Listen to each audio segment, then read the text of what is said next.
ডিগবৈ সামূহিক স্বাস্থ্য কেন্দ্ৰত নিশা উত্তপ্ত পৰিস্থিতি। চিকিৎসা কেন্দ্ৰটোত নিশা অহা ৰোগীৰ বাবে নাছিল ঔষধৰ লগতে 10 টকীয়া চিৰিঞ্জ। ৰোগীৰ আত্মীয়ই নিশাৰ সেই সময়ত কৰ্মৰত অৱস্থাত থকা এগৰাকী নাৰ্ছক ৰোগীৰ বাবে কিয় চিৰিঞ্জ ঔষধ আদি চিকিৎসালয়খনত যোগান নাই বুলি সোধোতেই ৰোগীৰ পৰিয়ালক নাৰ্ছগৰাকীয়ে মুখ্যমন্ত্ৰী হিমন্ত বিশ্ব শৰ্মাৰ ওচৰলৈ যাবলৈ কয়। কিয় নাই মুখ্যমন্ত্ৰীগৰাকীক সুধিবলৈ কোৱাত ৰোগীৰ পৰিয়াল ক্ষোভিত হৈ পৰে।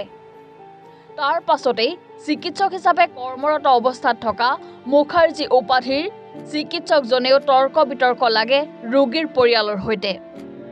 সাংবাদিকে এই ক্ষেত্ৰত বাতৰি প্ৰেৰণ কৰি চিকিৎসকগৰাকীৰ ফটো ভিডিঅ' বাতৰিত প্ৰকাশ কৰিলে সাংবাদিকৰ ওপৰতো লিগেল একশ্যন লোৱা হ'ব বুলি ভাবুকি প্ৰদান কৰে চিকিৎসক মুখাৰ্জীয়ে। চিকিৎসালয়খনত ঔষধ বেজীৰ চিৰিঞ্জ নথকাটো নিজ মুখেৰে স্বীকাৰ কৰিছে নাৰ্ছ আৰু চিকিৎসকগৰাকীয়ে। এয়াই নেকি চৰকাৰৰ চিকিৎসা বিভাগৰ উন্নয়নৰ নমুনা। আজি আমি এই ডিগবৈ চিভিল হস্পিটেলত আহিছিলোঁ আৰু পেচেণ্ট এটা লৈ আহিছিলোঁ। পেচেণ্ট এটাৰ লগত আৰু এজন বেলেগ পেচেণ্টো আছিলে। ইয়াত এটা চিৰিঞ্জ যোনটো পোৱা যায় ইনজেকশ্যন লয়, সেই বস্তু আমাক কিনি আনিব কৈছে আৰু সেই বিনিময়ত মই কেছ মেমো আনিছোঁ চাওক। আৰু তাৰপিছত যিমান বস্তু আছে এইটোত আমি কিনি আনিছোঁ। এইটো এই 10 টকীয়া দামৰ যেতিয়া চিৰিং নাই চিভিল মেডিকেল আৰু আমি যিখন এতিয়া ডক্টৰ আছে ইয়াত, সেই ডক্টৰৰ যিখন অভদ্ৰ মাত মাতিছে আমাক, যিখন আমাক উৎপাত কৰিছে ইয়াত, মানে দাদাগিৰি টাইপ দেখাইছে। এখন এইখন হস্পিটেল চলাবৰ কাৰণে যিখন এটা কমিটি আছে, জইণ্ট ডাইৰেক্টৰ আছে, তেখেতৰ ইয়াত যদি মেডিচিনৰ অভাৱ আছে তেখেতে চাব লাগে নালাগে। ইমান ডাঙৰ ডিগবৈ এটা অঞ্চল হয়, এই অঞ্চলত এটা এই ইমান ডাঙৰ হস্পিটেলখন এখন চিৰিং নাই বস্তুটো একদম সাধাৰণ কথা। চিৰিং এই 10 টকা বস্তুটো এই যে কৈছে কি আমি যেতিয়া প্ৰশ্ন কৰিলোঁ, যেতিয়া আমি সুধিছোঁ, তেতিয়া কৈছে কি আপোনালোকে গৈ হিমন্ত বিশ্ব শৰ্মাক কওক বুলি কৈছে।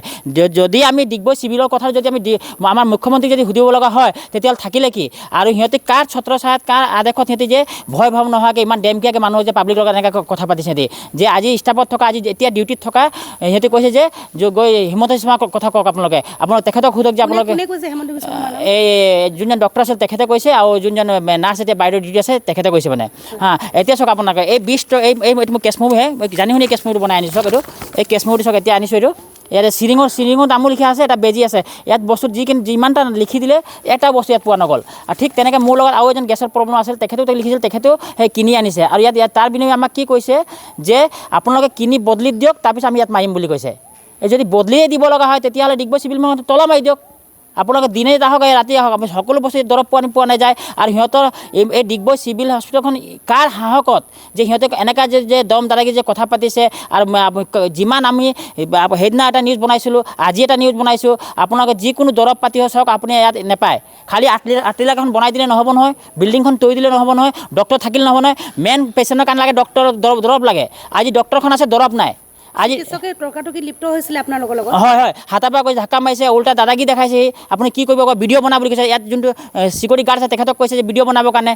এইটো কি কথা আহিছে? যদি আমি পাব্লিকৰ হৈ যদি পেচেণ্ট লৈ আহোঁ, আমাৰ যদি ৰাতি যদি বস্তু পোৱা নাযায়, এতিয়াতো আপোনাৰ ধৰক ফাৰ্মাচী খোলা আছে লৈ আহিলোঁ, যদি হঠাৎ যদি ৰাতি নহয় তেতিয়া কি হ'ব? মানুহ মৰি যাব।